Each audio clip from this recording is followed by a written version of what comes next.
How do you feel coming back here? What what is constantly evoked in you when you see your center again back in Little Rock? Well, first of all, if I don't come back about once a month, I start to get the jitters. I mean, it really, most of my trips back are, pretty low profile locally, but I just love it, and I go out on my walks and I see what's changed and I see what's still the same. And uh, I pass buildings I've been in and houses I've known and things that have happened and my memory triggers. And I like it. It means a lot to me. I mean, I turned down a lot of money from my Georgetown classmates to put this library in Anacostia. They offered a huge amount of money Wow. to do it, said they would raise it. And I said, I can't do it. I wouldn't be president if I hadn't been from Arkansas and if I hadn't had the life I had. And I think we need a presidential library in the middle of the country that's easily accessible. And I said, Little Rock's perfect. And besides that, the old downtown needs help. And Well, so, Rebecca sent me the figures, which are incredible. The one that stands out to me, though, that really gets me is 750,000 volunteer hours. The people who man the yeah, center the for, place wouldn't operate without them. I mean, basically, we couldn't make it here without the volunteers. And I've had people literally in at least 3 other countries say to me when I just ran into them on my trip doing my work in other country, saying, I was in Arkansas and I went to your library and the volunteers there were amazing. And they all cited some thing he said, I see why you love it so much now. It was really interesting. in all your travels, what country is most like Arkansas? What country has the people that reminded you most of Arkansans? Well, it depends on whether the times were good or bad, but the I think in the smaller, more rural areas, I think the Irish are a lot like. Really? Yeah, I think the when times are tough. When I was in the Kosovo, it's a small country. Everybody knows everybody. And they're fanatically loyal to the people and things they believe in, and I like that. But there's a lot of Latin American countries that I've seen on the same sort of progress trajectory Arkansas has been on economically. And I like Panama, Costa Rica, and the Dominican Republic. They're the fastest growing countries in the region, and they work together and they're hardworking. It's fascinating, but there's a lot of those places have topography that's similar to Arkansas and the mountainous areas. Huh. So I think about it a lot. In a couple of weeks, we have a primary election in May in Arkansas, as you know. You and I both grew up in the same time back when Democrats, whoever was elected, got the office in the Democratic primary. The parties have switched. What happened in Arkansas? Why is this red? We were the last to go of all the southern states. I mean, basically, what happened was Lyndon Johnson signed the Civil Rights Law, the Open Housing Law, and the Voting Rights Act. And it polarized the races. Now, Arkansas, ironically, was somewhat immunized for it because we had the smallest black population of any southern state 13%, I think. And we had a series of governors, Bumpers, Pryor, me, and then Beebe, that had a lot of support, grassroots support. But it became more and more politics did, of just a referendum on national identity. And I think that's what happened. I think, we had and elections started to be decided on issues that had almost nothing to do with what a governor did. Sounds familiar. Can the Democratic Party in Arkansas come back? What would it take? I think so, but they got to do it the way we started doing it. We got to go really back to the grassroots. You got to rekindle. Some of the shine will come off of the kind of sloganeering, name calling, branding they do. But I think that it begins with kind of reestablishing a sense of personal trust and getting people to believe their lying eyes instead of what they watch on television. I really or see on their screens on the social media. And I think if somebody's willing to do that, they can do it. I mean, I can still drive through the hills. When I ran for Congress, that race I lost in 1974, I can still go into these counties and occasionally remember the vote I got in a precinct in 1974, because I went to every place. Nobody had ever done that. And I just went everywhere, and I met somebody and talked to them. And my so-called political organization was just people I met that I kept in touch with, and we kept working together. And it made a big difference. But we have to be skilled with the media, and we have to know what works and doesn't. I mean, I got beat in 1980 in part because I did not believe that the negative ads, the television ads, would work.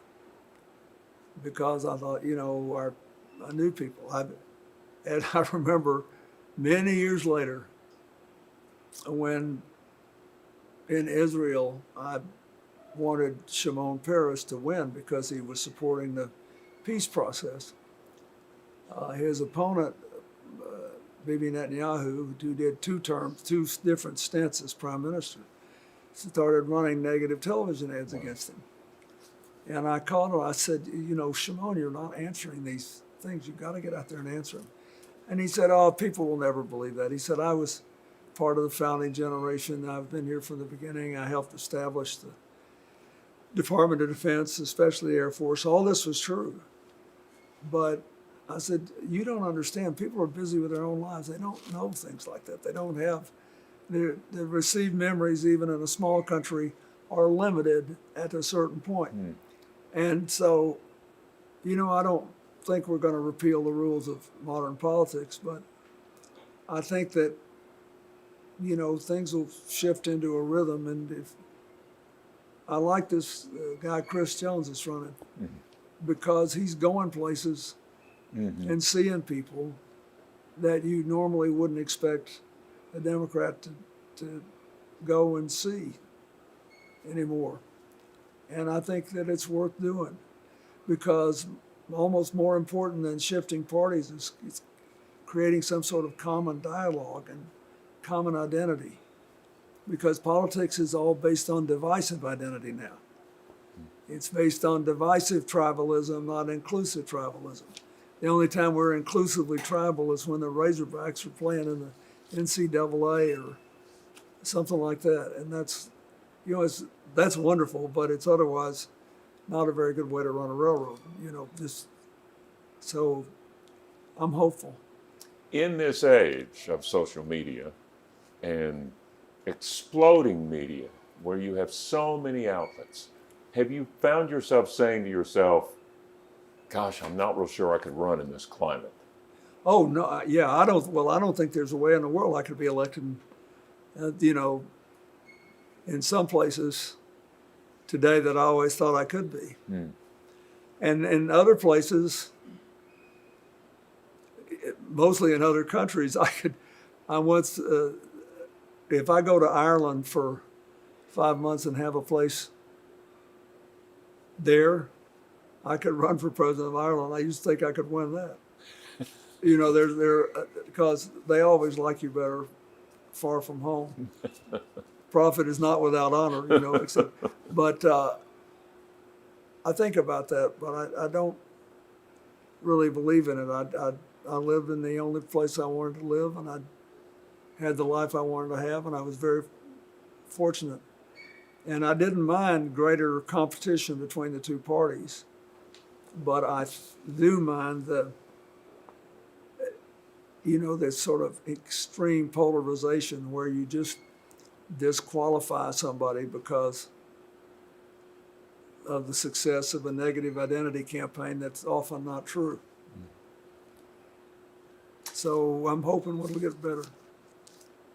Can't help but notice you're wearing the Ukrainian Yep. lapel pin. I can't remember. Did you contact Putin? Did you have dialogue with Putin back when you were president? I did. First of all, Boris Yeltsin resigned before his term was up because he wanted to be succeeded by somebody he could choose, and he chose Putin, and he thought Putin would have a better chance of getting reelected.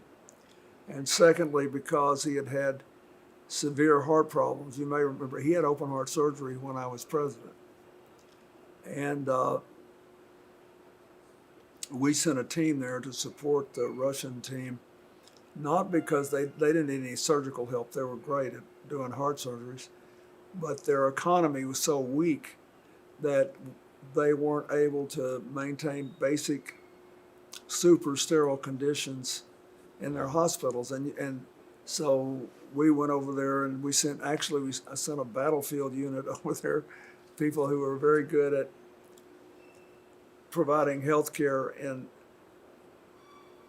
safely in germ-ridden conditions. And it was great. But anyway, when Putin, I met Putin twice when he was prime minister to Yeltsin. And then I think we were together 3 other times while I was still president. And I've seen him over the years. I mean, but I began to worry about it. Yeltsin wanted somebody who was physically stronger and could be more assertive on the world stage. But he actually hated communism and believed in working in cooperation with other countries. And I began to worry before I left office because Putin had a combination of, he's very intelligent and he calculates well, but I thought he didn't really believe in democracy and freedom. And I was afraid that the events would happen which would make it different. And when people decide to stay for life anywhere, then their number one goal becomes weakening the opposition and keeping popular support by whatever is available at the time. And they also break rules. I mean, Putin kills people who are in other countries. That's a very bad thing in a world where the rule of law needs to count for something. So I did know him, and I've been very saddened by it because he is an extraordinarily gifted person, and I think he thinks of himself as a Russian patriot. But the truth is, he's been reduced to, illegal and inhumane tactics, and I hope the Ukrainians win.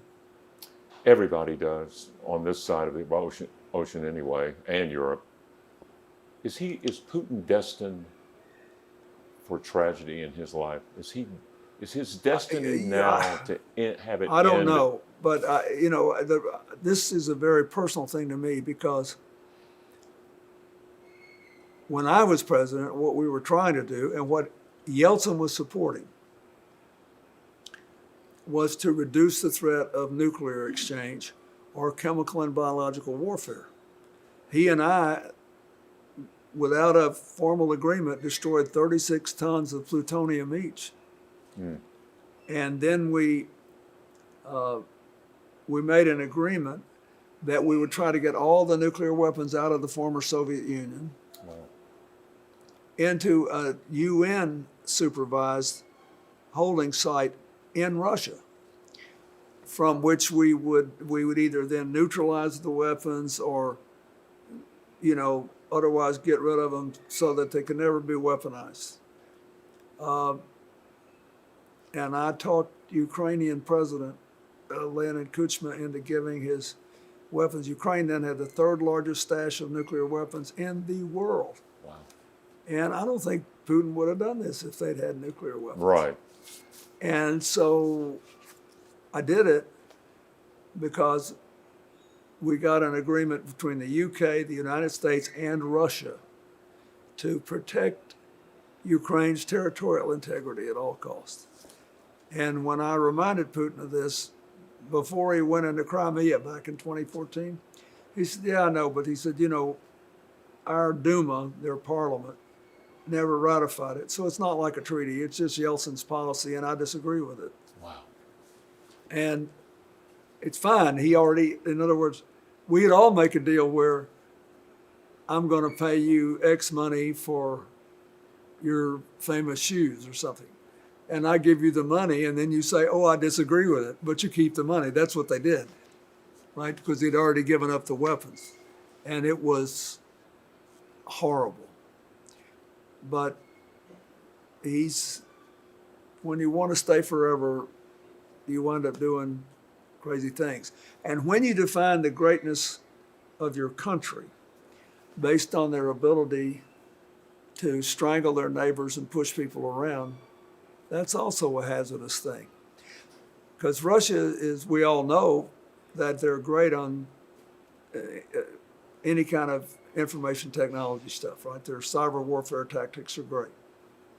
They stole the emails of the Democratic Party and, interfered in our election in 2016 and tried to in 2020. I think we got a little better at blocking them. But they've done it in several countries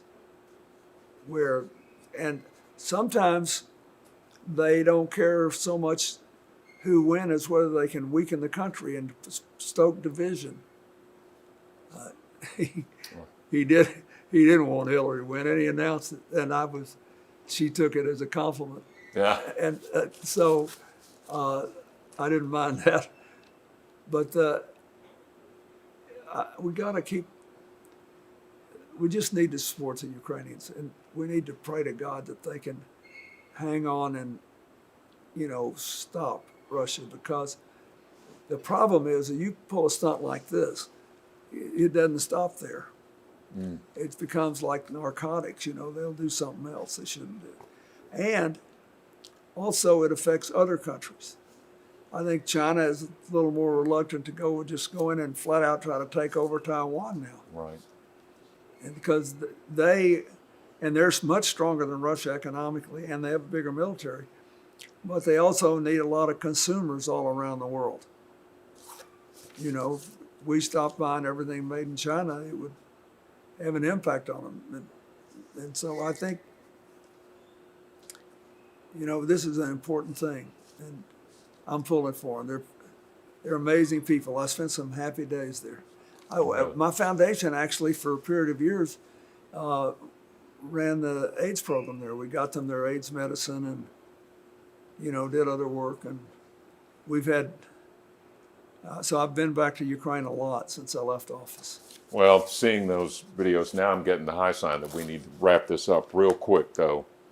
Vacation time. You've got the center. We're coming back from COVID here at this center. What do you say to Arkansans who are planning their summer vacations about dropping in here? Yeah, I wish you'd come. And like I said, I'm trying to make it more interesting all the time. We're in the process of redoing our exhibits, but I put it here because I hope that Middle America would not feel so alienated from national politics. I wanted people to come in here and go through it and say, okay, whether I like Clinton or not, whether I voted for him or not, I do understand that what presidents do has a real impact on our lives. and what happens in politics makes a difference. So I need to be a sensible, good citizen. That's really what I was hoping would happen, and I was hoping that kids would have a good time messing with the Secret Service car, and I'm still trying to get us a helicopter. I hope I can for it. There you go. One final note, upbeat note you would like to share, maybe even one you're going to share with the graduates on Saturday. Yes, this looks like a difficult time, but there are no permanent victories or defeats in politics. You have to say what you believe in and keep working at it. And therefore, as long as we can preserve our democratic system, we're going to be okay. But it's also why voters should care about preserving it. Because most of the time, voters take it for granted and don't think anything can happen to it. And so, therefore, particularly now when we're so polarized, they most passionately want their side to win. And that's dangerous. I mean, I see that you have this handful of very conservative Republicans who were involved in the last election in 2020, who had virtually been run out of their party for just telling the truth. Look, most of these places have voting procedures where there's somebody right there from both parties. They're right there while people vote. They're right there while they're counted. They're right there when they transfer the votes, if they physically send them someplace. And so I would say we are still the best positioned country in the world for the 21st century. We have a very strong manufacturing sector. We have a very strong farming sector. We have a very strong higher education system, by far the best in the world. We have challenges that are all addressable.